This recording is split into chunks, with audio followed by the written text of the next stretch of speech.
तो स्वागत है दोस्तों आपका हमारे YouTube चैनल पे। बात करेंगे IRFC शेयर के बारे में। वीडियो के एंड पर बात करेंगे डिविडेंड और कुछ नए बोनस और स्प्लिट शेयर्स के बारे में। वीडियो को शुरू करने से पहले एक छोटी सी रिक्वेस्ट उन लोगों से करना चाहेंगे, चैनल पर फर्स्ट टाइम आया है तो चैनल को सब्सक्राइब जरूर कर लेना है, बेल आइकन को भी प्रेस कर लें ताकि सारे नोटिफिकेशन सारी अपडेट्स आप तक पहुंचती रहें। तो फिर शुरू करते हैं आज की ये वीडियो। मैं हूं आपका दोस्त करण, स्वागत है आपका अपने ही चैनल पर। की बात करें तो म्यूचुअल फंड का डाटा जनवरी मंथ का अगले हफ्ते तक प्रॉपर अपडेट हो जाएगा, जिसके बाद काफ़ी जो हमें मदद मिलती है म्यूचुअल फंड का डाटा समझने की कि म्यूचुअल फंड द्वारा शेयर में क्या किया गया। पहले वाले 2 महीनों की बात करें तो प्रॉफिट बुकिंग देखने के लिए हमें मिली। अब फिलहाल देखना है कि जनवरी मंथ का जो डाटा अपडेट होगा उसमें क्या म्यूचुअल फंड्स द्वारा किया गया है IRFC में। इसके बाद एक और सिनेरियो जो कि मैं अपने निजी विचार की बात करूं तो निजी विचार यहाँ पर ये, जैसे कि मैंने आपको पहले वाली वीडियोस में भी काफ़ी बार शेयर किया कि मुझे लगता है स्टॉक नीचे की तरफ जा सकता है, क्योंकि काफ़ी सारे एनालिसिस द्वारा ये टारगेट्स दिए गए हैं 108 तक के।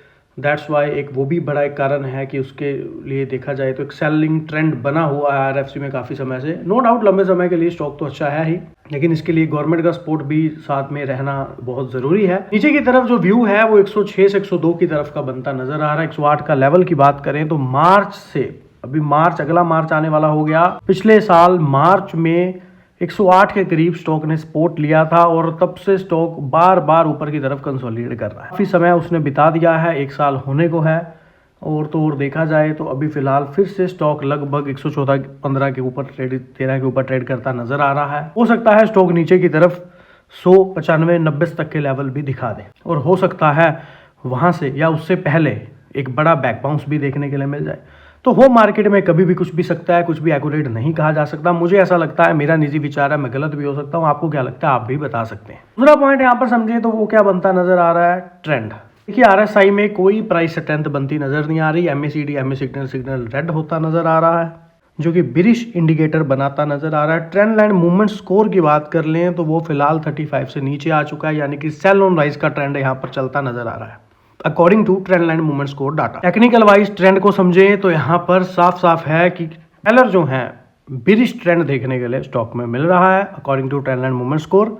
बाकी देखिए कुछ इंपॉर्टेंट अपडेट्स की बात कर लें तो फिलहाल रेल बजट में जो हमने समझा, अश्विनी वैष्णव जी ने साथ में 1 फरवरी को और भी कुछ अनाउंसमेंट्स करी, जिसमें Vande Bharat sleeper, Vande Bharat chair car ट्रेनों की संख्या बढ़ाने की बात की गई। अमृत भारत, नमो भारत सेवाएं भी शुरू की जाएंगी। इसके साथ 1-2 दिनों के अंदर 30 नई ट्रेनों की बात भी कही गई जो कि नई आती नजर आएंगी, वो भी हमने समझी थी। देखिए IRFC में हम रेगुलर वीडियोस बनाते हैं, वो तो आपको पता ही है। जो भी है, जितनी भी अपडेट्स हैं समझ रहे हैं, वो एजुकेशन पर्पस है। कोई इसमें ये नहीं है कि कोई निवेश करें तो फाइनेंशियल एडवाइजर्स की सलाह पहले ले। बड़ी बात खुद भी स्टडी जरूर है। और बड़ी बात यहाँ पर एक ये भी है कि पी रेशो, अगर पीयर कंपैरिजन करें तो मीडियन भी 19.36 बनता है। पावर फाइनेंस और रेक लिमिटेड, हुडको जैसे स्टॉक्स भी या फिर इंडियन रिन्यूएबल एनर्जी जैसे स्टॉक्स भी IRFC की पी रेशो के अकॉर्डिंग ज्यादा सस्ते मिल रहे हैं। सो कहने का मतलब क्या है कि IRFC को अगर पी रेशो के अकॉर्डिंग हम देखें तो पी रेशो के अकॉर्डिंग स्टॉक फिलहाल महंगा देखने के लिए मिल रहा है। देखिए स्टॉक पर मैं काफी समय से वीडियोस बनाता हूँ और डेली कोई ना कोई अपडेट आपके साथ शेयर करता हूँ, लेकिन इसका मतलब ये नहीं है कि मैं इसके ऑपोजिट हूँ या फिर इसका कोई पॉइंट अलग से है। देखिए जो अपडेट्स, जो सिस्टम रहते हैं उसके अकॉर्डिंग बात यहाँ पर आप करते हैं। नो डाउट लंबे समय में रेलवे स्टॉक्स का प्रदर्शन अच्छा हो सकता है, लेकिन शॉर्ट पीरियड के लिए यहाँ पर बिकवाली का दबाव रेलवे सेक्टर पर बना हुआ है। अब वो कब तक बना हुआ है वो तो कुछ भी नहीं कहा जा सकता एक्यूरेट कि वो कब तक बना हुआ है या कब तक बना रहे, लेकिन पी रेशो के अकॉर्डिंग अभी भी स्टॉक महंगे वैल्यूएशंस पर काम कर रहा है।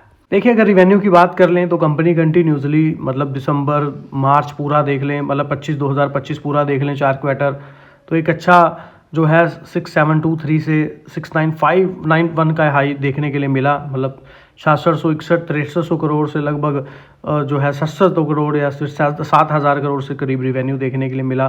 प्रॉफिट में भी करीब 1682 करोड़, 1740, फिर 1770, फिर 1802 करोड़ का प्रॉफिट देखने को मिला। इसी तरह अगर थोड़ा पीछे चलें, यानी कि 2024 का सिनेरियो देखें तो 2024 के सिनेरियो में भी कुछ सेम एज इट इज़ लगभग वही चीज़ें आपको समझने में मिलेंगी।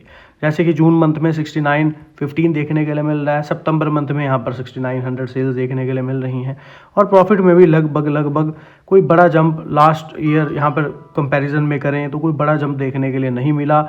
लगभग फ्लैट एक जो है नेट प्रॉफिट, फ्लैट कंपनी का नेट प्रॉफिट बना हुआ है। अब कहानी यहाँ पर ये है कि जो 1 साल प्रॉफिट कंपनी ने पहले अच्छा किया, उसकी इन्होंने 2 साल से पहले की रैली एक हिसाब से पहले ही कर दी। अब हो सकता है स्टॉक को और ज़्यादा बिठाया जाए, या फिर यहाँ पर रिटेल इन्वेस्टर बना बहुत हुआ है, वीक हैंड से माल निकलवाया जा सकता है। तो कुछ भी क्या पॉइंट है यहाँ पर, बहुत सारे पॉइंट्स है समझने के लिए। पी रेशो भी यहाँ पर अकॉर्डिंग वैल्यूएशन महंगे नज़र आ रहे हैं। कहने मतलब 100 रुपये भी निवेश करना है तो 5-5 करके 20 बार में करें। हर स्टॉक 5 पॉइंट गिरने पर थोड़ा थोड़ा एक्यूमुलेशन करते लंबे समय में एक अच्छे रिटर्न बन सकते हैं। इस तरह से कंपनी यहाँ पर जो है एक अच्छा सिनेरियो बनाती नज़र आ रही है। लेकिन इसके बाद एक चीज़ को समझे, वो है कंपनी के रिजर्व। वो हमें बढ़ते नज़र आ रहे हैं, जो कि कंपनी के लिए किसी भी एक अच्छी बात होती है। अगर ये रिजर्व बढ़ते रहते हैं तो कंपनी बोनस डिविडेंड चीज़ें ऐसी आसानी से दे पाती है। तो ये हमें बढ़ते नज़र आ रहे हैं, जो कि एक अच्छी बात है। इसके अलावा देखिए पब्लिक का माल, यहाँ पर पब्लिक का स्टेक ही कम होता नज़र आया है। FII ने यहाँ पर अपना स्टेक नहीं कम किया। दिसंबर क्वार्टर तक अगर बात करें, जून से वो 93 पर लगे थे, 93 से उन्होंने 97 तक की होल्डिंग कर ली। उसके बाद उन्होंने फिर 9.8 कर दी। DI ने भी क्या किया, DI ने भी कंटिन्यूसली इस शेयर में अपनी होल्डिंग को बढ़ाया है। यानी कि कहीं ना कहीं अगर किसी ने बेचा है तो वो पब्लिक का स्टेक यहाँ पर निकलता नजर आया है। बाकियों का स्टेक एज दिसंबर डाटा बढ़ता नजर आया है। अगर आप देखें जून में पब्लिक का स्टेक 11.24 था, और उसके अकॉर्डिंग अगर 6 महीने समझे तो 11.10 तक आ, यानी कि नंबर ऑफ शेयर होल्डर्स का जो जंप पहले हमें कंटिन्यूसली आता नजर आ रहा था, वो नीचे की तरफ आता नजर आ रहा है। क्योंकि यहाँ पर क्या है, उन सबको पता है कि लोगों ने IRFC स्टेक में बहुत अच्छा स्टॉक बना रखा है, पब्लिक ने, है ना, स्टेक बनाया हुआ है। तो दैट्स वाई ये भी एक रीज़न है। फिर यहाँ पर अगर विशेषज्ञों की बात करें, एनालिसिस की बात करें, तो उनका तो कहना यही है कि कोई बेहतर बजट में देखने के लिए नहीं मिला, जैसी एक्सपेक्टेशंस वृद्धि की जा रही थी। फिर ये भी कहा जा रहा है कि कंपनी के प्रॉफिट में कोई बड़ा जंप नहीं आ रहा। तो रीजंस तो काफ़ी सारे हैं, लेकिन जब स्टॉक चले थे तब ऐसा क्या हुआ था, जब मतलब तब क्या कोई अलग से प्रॉफिट, कोई डबल ग्रोथ तो नहीं देखने के लिए मिली थी। वही चीज़ें पहले भी तो चल रही थी। कहने का मतलब यहाँ पर हमारा ये है। लगभग देखा जाए तो नो डाउट लंबे समय के लिए स्टॉक अच्छे हैं, इसमें कोई डाउट नहीं है। इन फिलहाल शॉर्ट टर्म पीरियड के लिए बिकवाली का दबाव स्टॉक में बना हुआ। बाकी वही बात है, मार्केट में कभी भी कुछ भी हो सकता है। मेरा अपना निजी विचार है, आपको क्या लगता है आप भी बता सकते हैं, मैं गलत भी हो सकता हूँ। पुराने सब्सक्राइबर हैं तो पहले 5 मिनट का वीडियो आपके लिए, नए हैं तो पूरा वीडियो देख सकते हैं। डीप एनालिसिस क्यों है, बोनस डिविडेंड सप्लीट शेयर कोई नजर में रहते हैं तो वीडियो के एंड पर शेयर किए जाते हैं। और सागरमाला फाइनेंस कॉर्प VOC बंदरगाह पर बाहरी बंदरगाह परियोजना के लिए संयुक्त रूप से वित्त पोषण करेंगे। तो एक बड़ी अपडेट IRFC पर आती हमें नजर आ रही है। IRFC ने सागरमाला फाइनेंस कॉर्पोरेशन लिमिटेड और VOC पोर्ट अथॉरिटी मंगलवार को तमिलनाडु के थूथुकुडी में स्थित राज्य के स्वातिंग वाले बंदरगाह के बाहरी बंदरगाह में एक मेगा कंटेनर टर्मिनल के लिए हाइब्रिड NUT मोड के माध्यम से वित्त पोषण के लिए एक शिपीय समझौता ज्ञापन पर हस्ताक्षर किए। तो एक MOU होता हमें नजर आ रहा है, जो कि बहुत ही बढ़िया बात है। क्वार्टर 3 के रिजल्ट्स देखने के बाद, स्विस मनी वाला एक पॉइंट आने के बाद हमें एक बड़ी अपडेट अब तक की देखने के लिए मिल रही है क्वार्टर 4 के लिए, जिसमें आने वाले क्वार्टर्स के लिए जो एक पॉजिटिव पॉइंट है, फिलहाल एक नया कोलैब होता हमें नजर आया है। वैसे तो इस समझौते में सागरमाला में कार्यक्रम और PM गति शक्ति राष्ट्रीय मास्टर प्लान के तहत बंदरगाह क्षमता विस्तार के उद्देश्य से पात्र परियोजनाओं के लिए 15,000 करोड़ रुपए तक की संयुक्त निधि का प्रावधान है। VOC पोर्ट अथॉरिटी और बाहरी बंदरगाह परियोजना के लिए 9859.45 करोड़ रुपए की अनुमानित लागत पर पब्लिक प्राइवेट पार्टनरशिप PPP। आप लोगों को ख्याल होगा, मैंने पीछे रिजल्ट्स आने के बाद वाले दिनों में 3-4 दिनों में दुबे जी की कुछ स्टेटमेंट्स आपके साथ शेयर की थी, जिनमें PPP की बात कही गई थी, प्राइवेट पार्टनरशिप हाइब्रिड यूनिट की। तो उसी के तहत यहाँ पर ब्रेक वाटर के साथ बैकअप यार्ड के लिए भी कैपिटल रेजिंग और रिक्लेमेशन के लिए बोलियां मंत्रित। वैसे तो अपडेट बहुत लेंथी था, जिसमें अकेले 20 मिनट ही गुजर जाते समझते। शॉर्ट में बिल्कुल समझ लेते हैं पॉइंट्स टू पॉइंट। दिसंबर में यह टेंडर जारी किया गया था नरेंद्र मोदी जी द्वारा 28 फरवरी 2024 को कैबिनेट की मंजूरी के बाद। तो 2 साल बाद परियोजना का आधारशिला रखने के लिए लगभग 2 साल बाद आया है। हालांकि 20 महीनों में फैले 2 दौर की नीलामी के बाद भी बोली दाताओं को आकर्षित करने में विफल रही। अब मेन पॉइंट को समझ लेते हैं कि इसके क्या इफेक्ट देखने के लिए मिल सकते हैं, क्या पॉइंट्स देखने के लिए मिल सकते हैं। IRFC और सागरमाला कार्यक्रम विशेष रूप से VOCPA और सागरमाला वित्त निगम लिमिटेड SMFC के साथ के बीच सहयोग का मुख्य उद्देश्य है VO चिंदर बरनार बंदरगाह पर बाहरी बंदरगाह परियोजना जैसे बड़े पैमाने पर बंदरगाह आधारित असंरचना परियोजना के वित्त पोषण पर ध्यान केंद्रित करना है। इसके कुछ मुख्य पॉइंट्स हैं, उनको समझें या प्रॉफिट समझें, क्या मिल सकते हैं, क्या एक्सपेक्टेशंस हैं। एकीकृत असंरचना विकास यानी कि एक साझेदारी है जो बंदरगाह असंरचना को सीधे रेल और मल्टी मॉडल नेटवर्क से जोड़ती है, जिससे लॉजिस्टिक दक्षता जो है उसमें वृद्धि होती है। समझौता ज्ञापन IRFC की मजबूती, पूंजी बाजार पहुंच और कम लागत वाले यानी कि लंबी अवधि के वित्त पोषण को SMFC की समुद्री क्षेत्र में विशेष क्षेत्रताओं के साथ संयोजित करने की अनुमति देता है। तो ये हमारे लिए पॉजिटिव पॉइंट बनता नजर आ रहा है। तूतीकोरिन बंदरगाह पर बाहरी बंदरगाह परियोजना के विकास सहित प्रमुख परियोजनाओं को समर्पित निधि प्राप्त होगी। हो सकता है कुछ पॉइंट समझ में ना आए, उसके लिए भी मैंने एक अलग से पॉइंट निकाला है जिसके लिए ये पॉइंट सारे क्लियर हो जाए। IRFC के लिए रणनीतिक बदलाव का प्रतीक है जो इसे एक समर्पित रेलवे वित्त पोषक से एक विविध राष्ट्रीय असंरचना वित्त पोषक में बदल देता है। अंतिम मील बंदरगाह कनेक्टिविटी पर ध्यान केंद्रित करके टर्न अराउंड समय को कम करके इस परियोजना का उद्देश्य निर्यात और आयात और घरेलू कार्गो के लिए लॉजिस्टिक लागत को कम करना है। यह साझेदारी सागरमाला कार्यक्रम के व्यापक लक्ष्यों को सपोर्ट करती है जो तटीय विकास और बंदरगाह आधारित आर्थिक विकास पर केंद्रित। यह सहयोग प्रधानमंत्री गति शक्ति राष्ट्रीय मास्टर प्लान के अनुरूप है जिसका उद्देश्य है भारत की समुद्री दृश्य जल मार्ग संपर्क को मजबूत करना है। चलिए अभी यहाँ पर ये समझ लें कि व्हाट इज द बंदरगाह या बंदरगाह का काम क्या है, क्या सीन है। समुद्र, नदी या झील के किनारे स्थित एक ऐसा स्थान है जहाँ जहाज नावें आकर लंगर डालती हैं। अब लंगर ये वो वाला लंगर नहीं है, सुरक्षित रुकती हैं और माल तथा यात्रियों का आदान प्रदान, लोडिंग अनलोडिंग होता है। यह जल परिवहन, थल परिवहन, लैंड ट्रांसपोर्ट के बीच एक प्रमुख कड़ी का काम करता है। यानी कि ये जो पॉइंट है बंदरगाह, वो यहाँ पर हम बात कर रहे हैं समुद्री, नदी या झील के किनारे जो स्थान है उससे जहाज और नावें आकर रुकती हैं, सुरक्षित रुकती हैं, माल यात्रियों का आदान प्रदान, लोडिंग अनलोडिंग होती है। सो ये एक पॉइंट है जिसको बिल्कुल क्लैरिटी से हम समझ पा रहे हैं कि ये पॉजिटिव पॉइंट्स यहाँ पर देखने के लिए बंदरगाह के ये काम है। सो यहाँ पर लोडिंग अनलोडिंग, यात्रियों का आदान प्रदान जो कि मतलब माल का रहता है। सो इसी बंदरगाह की तरफ यहाँ पर जो है एक बड़ा जो है एक बड़ा कोलैब IRFC में हमें उठता नजर आया है जो कि अपने आप में एक बड़ी बात है। एक अलग पॉइंट पर उठता भी हमें IRFC नजर आ रहा है कि जो रेलवे से IRFC के लिए जो बदलाव का प्रतीक है, यानी कि रेलवे वित्त पोषक से एक विविध राष्ट्रीय अवसंरचना वित्त पोषक में बदल देता है जो कि अपने आप में बड़ी बात है। इसके क्या फायदे हैं, क्या प्लस पॉइंट्स हैं, ये हमने समझे। बाकी वही बात है, अगर आप पुराने सब्सक्राइबर हैं तो पहले 5 मिनट का वीडियो आपके लिए है, अगर पुराने हैं तो पहले 5 मिनट का वीडियो आपके लिए है, नए हैं तो पूरा वीडियो देख सकते हैं जिस पर डीप एनालिसिस किया गया है। बोनस डिविडेंड प्लीज शेयर अगर कोई है तो वीडियो के एंड पर शेयर किए जाते हैं। तो ये एक बड़ी अपडेट हमें देखने के लिए मिल रही है जहां पर कहा जा रहा है कि घटनाक्रम से जुड़े अधिकारियों के अनुसार IRFC जल्द ही पहला रेलवे महारत्न बन सकता है क्योंकि उस संबंध में एक प्रस्ताव यानी कि अंतिम मंजूरी के करीब है। पिछले साल मार्च में नवरत्न का दर्जा प्राप्त करने के बाद एक बार IRFC को इस दर से ऊपर उठाया गया। दर्जा मिल जाने पर सरकारी जो परियोजनाएं पर केंद्रित और ऋणदाता के बोर्ड को अधिक स्वायत्तता प्राप्त होगी। CPSE के सुरक्षा मान्यता प्राप्त होने से इसके उधार लेने की लागत और ब्याज दरों में भी कमी आने की उम्मीद है। यानी कि एक वरिष्ठ अधिकारी ने नाम न छापने की शर्त पर ET को बताया है कि IRFC को जल्द ही महारत्न का दर्जा मिलने की उम्मीद है। भारतीय रेलवे ने पहले ही इसकी सिफारिश, देश में अब तक 14 केंद्रीय सार्वजनिक क्षेत्र के जो महारत्न का दर्जा दिया जा चुका है जिनमें अक्टूबर 2024 में HAL को भी शामिल किया गया था। महारत्न कंपनी के बोर्ड सरकार की मंजूरी के बिना किसी एक परियोजना में 5,000 करोड़ रुपए या फिर उसकी कुल संपत्ति का 15% का निवेश कर सकते हैं। यानी कि नवरत्नों के लिए यह सीमा 1,000 करोड़ रुपए। तो ये काफी बड़ी जो है एक मार्केट में, बाजार में एक हाथ खुलता IRFC का नजर आएगा। जिस तरह से अगर एक डिसीजन लेना यानी कि एक परियोजना जो 5,000 करोड़ तक के डिसीजन की हो या फिर एक सीमा जो फिलहाल 1,000 करोड़ रुपए तक की है, दोनों में फर्क है। अगर अपग्रेड के विचार दिन की बात कर लें तो नवरत्न कंपनियां जिनका पिछले 3 वर्षों में कौन सी कंपनियां महारत्न का जो है रिजर्व करती हैं, तो उसके लिए यहाँ पर पिछले 3 वर्षों में जो कारोबार है वो 25,000 करोड़ रुपए से अधिक, यानी कि शुद्ध जो संपत्ति है वो 15,000 करोड़ रुपए से अधिक और शुद्ध जो प्रॉफिट है वो 5,000 करोड़ से अधिक होना चाहिए। सो इन कंपनियों का महत्वपूर्ण अंतरराष्ट्रीय परिचालन, वैश्विक उपस्थिति होना भी आवश्यक। IRFC की बात कर ले तो स्टॉक एक्सचेंजों को जो सूचित किया गया अक्टूबर 2025 में, वो कुल संपत्ति 56,193 करोड़ थी।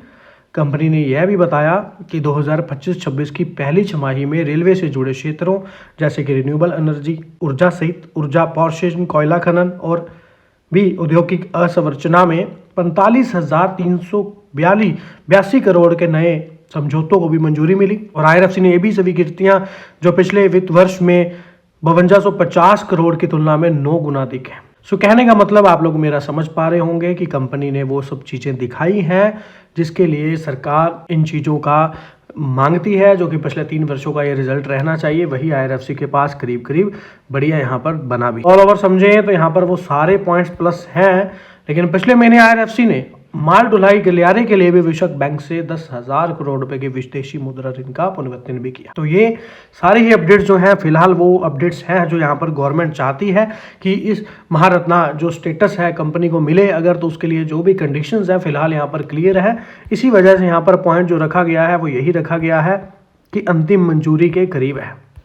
सो बताया तो बाकी देखिए अधिकारी ने है ना, कि उसकी नाम छापने की शर्त भी नहीं बताई गई है, लेकिन कहीं ना कहीं जो यहाँ पर पॉइंट्स दिए गए हैं जो कि चाहिए होते हैं महारत्ना कंपनी के लिए वो कंपनी के पास है, यानी कि कंपनी एलिजिबल तो है। पर्सनली एक बात बहुत अच्छी लगती है कि IRFC में LIC ने बहुत बढ़िया स्टेक बनाया। ये उस स्टेक उस समय बना जब स्टॉक नीचे की तरफ ही था और इन्हीं लेवल्स के करीब स्टॉक था, तब से LIC ने इसके शेयर को होल्ड किया हुआ है काफ़ी समय से। तो ये एक बहुत बढ़िया बात है कि IRFC जैसे LIC जैसे बड़े DI ने यहाँ पर एक बड़ी इन्वेस्टमेंट की हुई है। सो IRFC पर बात करते हुए काफ़ी सारी चीज़ें समझ में आती हैं, लेकिन यहाँ पर कुछ नए पॉइंट्स यहाँ पर निकल करके आए हैं जहाँ पर थोड़ा सा डीप एनालिसिस करेंगे, थोड़ा सा बिजनेस के बारे में डीप जाने की कोशिश करेंगे। देखिए अगर तो आप हैं हमारे पुराने सब्सक्राइबर तो पहले 5 मिनट का वीडियो आपके लिए रहता है लगभग, और अगर आप हैं नए व्यूअर तो आप ऑलमोस्ट सारी वीडियो भी देख सकते। वीडियो के एंड पर बोनस शेयर, स्प्लिट शेयर या डिविडेंड शेयर रहते हैं, तो वीडियो के एंड पर मैं डिस्कस करता ही हूं हर बार। चलिए फिर शुरू करते हैं IRFC के ऊपर, मेन पॉइंट के ऊपर। सबसे पहला पॉइंट समझेंगे कि यहाँ पर प्रमुख आगामी रेलवे परिस्थिति की तंत्र यानी कि नई लाइनों का वित्त पोषण, मल्टी ट्रैकिंग जैसी वर्धा, भुसावल, वडोदरा, रतलाम स्टेशन का पुनर्विकास और high speed rail corridor, high speed यानी कि बुलेट ट्रेन तरह। उसके बाद अगर बात करें चल रहे प्रोजेक्ट्स की या फिर यहाँ पर जो प्रोजेक्ट्स अपकमिंग है या फिर चलते प्रोजेक्ट्स की बात करें जो चल रहे फिलहाल क्षेत्र में नजर आ रहे हैं, बंदरगाह विकास यानी कि महाराष्ट्र में वधवन बंदरगाह परियोजना के लिए वित्त पोषण के लिए समझौते पर ज्ञापन पर हस्ताक्षर हाल फिलहाल में कुछ समय पहले ही देखने के लिए मिले। लॉजिस्टिक पर बात कर लें तो मल्टी मॉडल लॉजिस्टिक पार्कों का भी विकास करना, महाजिनको और HPGCL यानी कि हरियाणा विद्युत उत्पाद निगम जैसी विद्युत परियोजनाओं के लिए ऋण उपलब्ध कराना। ये फिलहाल IRFC के उस डिपार्टमेंट की बात कर रहे हैं जो IRFC फिलहाल काम करता नजर आ रहा है। IRFC का जो कोलैब होते नजर आएंगे या फिर यहाँ पर जो कोलैब होते नजर आए जिन क्षेत्रों पर कंपनी फोकस करेगी या फिर अपकमिंग को फोकस करती नजर भी आएगी। इन्हीं को थोड़ा सा और डीप में समझेंगे। वाहन परिवहन की बात करें तो NTPC जैसी संस्थाएं जो है उनका सामान्य प्रयोजन वैगन निवेश योजना के लिए वित्त पोषण करना, इस तरह से IRFC इन चीजों पर फोकस करती नजर आ रही है। केवल वाहनों के स्टॉक से आगे बढ़कर संबंधित बुनियादी ढांचे तक का विस्तार करना, भारत के महत्वाकांक्षी रेल अवसंरचना लक्ष्यों के लिए पर्याप्त वित्त पोषण भी प्रदान करना। इस तरह से IRFC की एक रणनीति हमें समझ आती है, लेकिन अगर एग्जैक्टली आपको भी समझ नहीं आया तो थोड़ा सा डीप इनको और लेके जाएंगे। IRFC का देखिए मुख्य रूप से एक वित्त पोषण निकाय है जो कि खुद परियोजनाओं का क्रियान्वयन नहीं करता, बल्कि भारतीय रेलवे या फिर अन्य रेल संबंधी जो संस्थाएं द्वारा शुरू की गई प्रमुख अवसंरचना परियोजना है उसके लिए धन उपलब्ध करवाता है। IRFC द्वारा वित्त पोषित आगामी और चल रही परियोजनाओं में निम्नलिखित शामिल है, यानी कि कौन से वो मेन पॉइंट है समझेंगे तो यहाँ पर देखिए राष्ट्रीय रेल योजना। IRFC भारतीय रेलवे की राष्ट्रीय रेल योजना जो कि एक प्रमुख वित्त पोषक है जिसमें 2030 तक बुनियादी ढांचे के निर्माण के लिए भारी पूंजीगत व्यय शामिल है, जिसमें 100% रेलवे को इलेक्ट्रिफिकेशन करना, नई लाइनें और स्टेशन अन्य शामिल है, जिसमें IRFC भी एक बड़ा वित्त पोषक है। दूसरा पॉइंट समझते हैं तो निगम विभिन्न राज्यों में सरकार द्वारा जो विशिष्ट नई लाइन मल्टी ट्रैकिंग परियोजनाएं को वित्त पोषित करता है, जैसे कि उड़ीसा, महाराष्ट्र, आंध्र प्रदेश, झारखंड, बिहार, तेलंगाना, पश्चिम बंगाल में। यहीं पर तीसरा पॉइंट समझे तो समर्पित माल ढुलाई गलियारे और हाई स्पीड रेल। IRFC रसद लागत को कम करने के लिए समर्पित माल ढुलाई गलियारों के वित्त पोषण में शामिल है। यात्री और माल ढुलाई की गतिशीलता में सुधार के लिए जो हाई स्पीड रेल यानी कि बुलेट ट्रेन परियोजना है या फिर मेट्रो या फिर रैपिड रेल प्रणालियों के वित्त पोषण की भी योजना IRFC बना रही। फिर आता है एक पॉइंट स्टेशन का पुनर्विकास। कंपनी भारत भर में हजारों रेलवे स्टेशनों के पुनर्विकास के लिए महत्वाकांक्षी अमृत भारत स्टेशन योजना का समर्थन भी करती है। अमृत भारत योजना तो खैर आप लोगों को पता ही होगी। और एक पॉइंट और समझे तो यहाँ पर है नवरत्न का दर्जा मिलने के बाद IRFC रेलवे के मुख्य परिचालनों से परे जाकर रेलवे प्रशासनिक तंत्र से जुड़े अग्रामी और पश्चिमगामी दोनों प्रकार के परियोजनाओं के भी वित्त पोषण के दायरे में ला रहा है। अगर समझें तो IRFC ने फिलहाल कुछ ही समय पहले महाराष्ट्र में आगामी वधवन बंदरगाह परियोजना के लिए 20,000 करोड़ रुपए तक की धनराशि प्रदान करने के लिए तैयार है, जहां पर एक महत्वपूर्ण रेल कनेक्टिविटी होगी और यहां पर हमें कुछ समय पहले ही कोलैब भी होता नजर आया। इसके अलावा भी समझें तो विद्युत परियोजनाओं पर बात कर लें तो नागपुर के कोराडी थर्मल पावर स्टेशन में महाजैनको के लिए 660 मेगावाट की सुपर क्रिटिकल विस्तार परियोजना के लिए 10,500 करोड़ रुपए तक का वित्त पोषण। HPCL के लिए समझा जाए PGCL के लिए तो यमुनानगर स्थित Deenbandhu Chhoturam thermal power plant के लिए 800 मेगावाट यानी कि 5929 करोड़ तक का वित्त पोषण। NTPC को भी रिन्यूएबल एनर्जी और उस परियोजना के लिए पूंजीगत व्यय के लिए 5,000 करोड़ रुपए की मंजूरी देती नजर आई। IRMCL के साथ समझौता ज्ञापन के माध्यम से IRFC भारतीय रेलवे का जो 2030 तक का शुद्ध शून्य कार्बन उत्सर्जन यानी कि नॉन फॉसिल फ्यूल को खत्म करना और रिन्यूएबल एनर्जी और इन चीज़ों पर फोकस करना और सौर पवन के लिए वित्त पोषण विकल्पों की भी खोज कर रहा है। होप सो इसमें कुछ समझाने वाला नहीं है। मेन पॉइंट अगर हम समझ रहे हैं, पढ़ रहे हैं तो हमें इजीली समझ आ रहा है कि कंपनी एक्चुअल में कर क्या रही।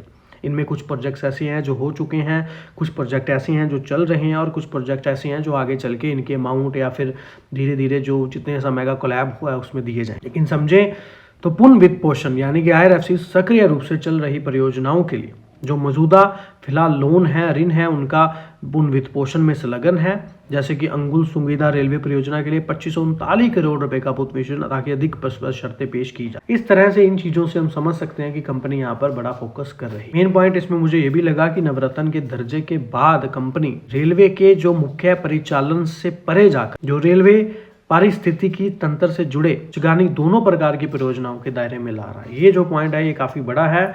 जैसे कि बंदरगाह यहाँ पर जहाँ पर हमने जो सारी चीजें देखी है मंजूरी, तो रेलवे संरचना जो है विकास पर जोर देने से IRFC को सीधा अगर हम प्लस पॉइंट समझे तो वो क्या है, अगर गवर्नमेंट यहाँ पर फोकस कर रही है विकास पर रेलवे के तो उससे जोर देगी, पैसा इन्वेस्ट करेगी, बजट बड़ा होगा तो IRFC को उसका प्रॉफिट मिल सकता है।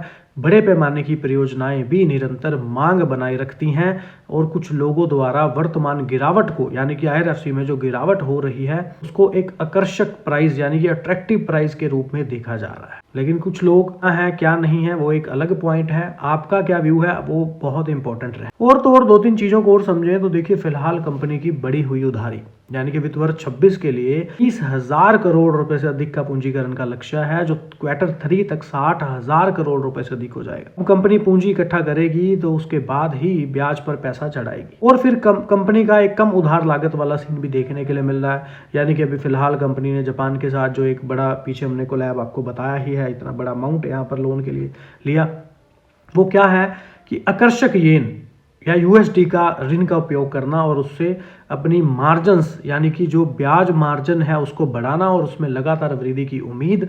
और तो और मुख्य रेलवे के जो वित्त पोषण है आगे बढ़कर हाई स्पीड रेल, माल ढुलाई गलियारे, स्टेशन, बंदरगाह, लॉजिस्टिक पार्क विकास को भी शामिल करना है। सो ये कुछ कंपनी का लाइफ का भविष्य का दृष्टिकोण है या फिर टारगेट है। उसके अलावा भी समझें तो यहाँ पर कुछ टारगेट्स दिए गए हैं जिनको हम मतलब कोई एनालिसिस द्वारा यहाँ पर नहीं बताया जा रहा, एक ऐसे ही जो विशेषज्ञ द्वारा अगर दिया भी होगा तो, लेकिन कोई इसमें कोई हमें नेम नहीं मालूम कि किस बंदे ने यहाँ पर ये टारगेट दिए, तो इसी वजह से इसको हम स्किप करेंगे। मेन पॉइंट को हमने समझा कि तो देखा जाए तो फिलहाल यहाँ पर अपडेट सारी पॉजिटिव है। कि सबसे पहली बात तो ये कि जो उधारी अंतर्राष्ट्रीय बाजार है विशेष रूप से जापानी येन है उसका मूल्यवान जो बाजार है वह बेंचमार्क दर कम है, यानी कि उसका लाभ उठाकर IRFC घरेलू स्तर पर डोमेस्टिक लेवल पर या फिर जो इंडिया में कहीं घरेलू स्तर पर उपलब्ध ब्याज दरों की तुलना में अधिक ब्याज दरें प्राप्त करेगी। यानी कि इतना ब्याज कंपनी को देना नहीं आएगा जितना ब्याज यहाँ पर कंपनी प्राप्त करेगी और इस तरह से कंपनी आने वाले समय में अपनी लागत को कम करके कम उधारी लागत से लेकर के बेनिफिट रह सकती। ECB की बात करें तो सुविधा से IRFC का जो वित्त पोषण आधार है घरेलू बाजार से परे विस्तृत हो गया है, जिससे एकल स्रोत वित्त पोषण पर निर्भरता भी कम हुई है। 3 वर्षों के अंतराल के बाद अंतर्राष्ट्रीय बाजार में इसकी एक उपस्थिति स्थापित हो गई है। और तो और इतना ही नहीं, सुमितोमो मित्सुई बैंकिंग कॉर्पोरेशन जैसे प्रमुख वैश्विक ऋणदाता से असुरक्षित यानी कि अनसिक्योर लोन प्राप्त करना इंटरनेशनल मार्केट में भी IRFC की छवि को मजबूत करता है और ऋण योग्यता को भी दर्शाता है। यानी कि काफी अच्छी रेटिंग्स IRFC को मिली हुई हैं दैट्स वाई यहाँ पर इतना अच्छा पॉइंट हमको देखने के लिए मिला है। और तो और इनकी जो संरचना है यानी कि भारत रिजर्व बैंक RBI के निर्देशों के अनुपालन से की गई है, जिसमें 5 वर्ष की अवधि है और ऋणदाता के साथ कोई नियंत्रण खंड या शेयर धारता शामिल नहीं है, जिससे IRFC की परिचालन स्वतंत्रता बनी रहती है। सो अगर इन पॉइंट्स को समझें तो यहाँ पर IRFC नो डाउट पॉजिटिव ही पॉइंट दिखाती फ्यूचर के लिए नजर आ रही है। 21 मार्च 2025 को भी डिविडेंड देखने के लिए मिला था। 2024 में भी 2 डिविडेंड, लगभग हर साल कंपनी 2 डिविडेंड शेयर करती नजर आ ही रही है। सो बात कर लेते हैं बोनस इशू का स्पष्टीकरण। याकी के पास 10 शेयर हैं तो अक्सिता कॉटन आपको एक और शेयर देगी, जानिएगा। तो Axita cotton bonus share record date की बात करें तो सूचित किया गया है कि कंपनी ने 13 फरवरी 2026 यानी कि फ्राइडे की डेट को रिकॉर्ड डेट निर्धारित। कंपनी के बोनस इक्विटी शेयरों का निगमन आवंटन के पात्र शेयर धारकों को निर्धारित किया जाएगा, यानी कि 1.10 के अनुपात में होगा। अर्थात रिकॉर्ड तिथि पर प्रत्येक 10 मौजूदा इक्विटी शेयरों के लिए एक बोनस इक्विटी शेयर जारी किया जाएगा, जो शेयर धारकों की स्वीकृति के अधीन है। और अक्षिता कॉटन एक नियामक फाइलिंग में भी कहा, यानी कि 5 जनवरी को ये बैठक हुई थी और यहाँ पर सिफारिश की गई बोनस इक्विटी शेयर यानी कि 1.10 के अनुपात में जारी किए जाएं। और यहाँ पर यानी प्रत्येक 10 मौजूदा इक्विटी शेयरों के बदले एक बोनस इक्विटी शेयर आवंटित साथ में किया जाएगा, जो शेयर धारकों की मंजूरी के अधीन होगा। अगर वैसे बोनस निगम के पहले कंपनी की चुकता शेयर पूंजी 34.77 करोड़ है। बोनस निगम पूरा होने के बाद कंपनी की चुकता शेयर पूंजी बढ़कर 38.25 करोड़ रुपए तक होने की उम्मीद है, जो ₹1 अंकित मूल्य के शेयरों के बराबर हो। सीधा कॉटन इस बोनस शेयर निगम के लिए 3.47 करोड़ रुपए के मुक्त भंडारण का उपयोग करेगी, जिससे बोनस शेयर निगमन के लिए पूंजीकृत किया जाएगा। यानी कि 31 मार्च 2025 को समाप्त हुए वर्ष के लिए कंपनी की जो वित्तीय परिणामों के अनुसार कंपनी के पास 28.2 करोड़ रुपए का मुक्त भंडार है, जो कि एक मजबूत भंडार स्थिति को दर्शाता है। बोर्ड मीटिंग की तारीख से 2 महीने के भीतर यानी 4 मार्च 2026 को या उससे पहले सीता कॉटन द्वारा ऐसे बोनस शेयर भेजे जाने की अनुमानित तारीख है। शेयर की बात करें तो ऑल टाइम यहाँ पर रिकॉर्ड जो है ऑल ओवर जो रिटर्न माइनस ही देखने के लिए फिलहाल मिल रहे हैं। शेयर होल्डर्स की बात करें तो यहाँ पर पैटर्न सही बना हुआ है। प्रमोटर्स की होल्डिंग है। FII ने भी स्टेक अपना बढ़ाया है सितंबर मंथ में, जून से सितंबर में, और नंबर ऑफ शेयर होल्डर्स भी यहाँ पर देखने के लिए मिल रहे हैं और पब्लिक का स्टेक भी यहाँ पर अच्छा खासा बना हुआ है। बाकी देखिए, जैसे कि आपको पता है ये वीडियो बनाते हैं आप एजुकेशन पर्पस के लिए। कोई भी निवेश करें, कोई भी डिसीजन लें, फाइनेंशियल एडवाइजर की सलाह पहले लें। बड़ी बात खुद स्टडी जरूर किया करें। चैनल पे सभी लोगों का तहे दिल से धन्यवाद। मैंने कहा था कि 29 जनवरी को कंपनी बोनस अनाउंस कर सकती है, तो यहाँ पर एक पर 4 शेयर बोनस देने का ऐलान जो है कंपनी यहाँ पर करती आई है। तो यहाँ पर कंपनी ने बोर्ड मेंबर से 4.1 रेशो के बोनस शेयर जारी करने के प्रस्ताव को मंजूरी दी है, जिसका मतलब है कि जिन निवेशकों के पास कंपनी के एक शेयर है उन्हें 4 अतिरिक्त बोनस शेयर मिलेंगे। कंपनी के शेयरों का फेस वैल्यू 1 है। बोनस शेयर भी इसी फेस वैल्यू पर जारी किए जाएंगे। क्यूपिड लिमिटेड ने एक्सचेंज फाइलिंग में साफ कहा है कि यह बोनस शेयर इशू अभी शेयर धारकों को रेगुलेटरी अथॉरिटी की मंजूरी के अधीन है। कंपनी एक EGM बुलाएगी जहां शेयर धारकों की सहमति ली जाएगी। वहीं रिकॉर्ड डेट को लेकर कंपनी ने कहा कि इसके बाद में बोर्ड द्वारा तय किया जाएगा। समय पर स्टॉक एक्सचेंज को इसकी जानकारी दी जाएगी। रिकॉर्ड डेट वही तारीख होती है जिसके आधार पर यह तय किया जाता है कौन से निवेशक बोनस शेयर पाने के हकदार रहेंगे। यानी कि कंपनी के बोनस शेयर इतिहास पर भी नजर डालें तो पहली बार नहीं है। BSE के आंकड़ों के मुताबिक क्यूपिड लिमिटेड अब तक 3 बार बोनस दे चुकी है। कंपनी पहली बार बोनस 2018 में 1.5 रेशो, दूसरा 2024 में 1.1 रेशो, फिलहाल तीसरी बार कंपनी ने 4.1 बोनस का ऐलान किया, जो कि काफी पॉजिटिव माना जा रहा है। बाकी देखिए, यहाँ पर आपको भी ध्यान रखना होगा, अगर क्यूपिड लिमिटेड जो है इसका मीटिंग करती है रिकॉर्ड डेट का, तो वो भी आप लोग ध्यान में रख सकते हैं।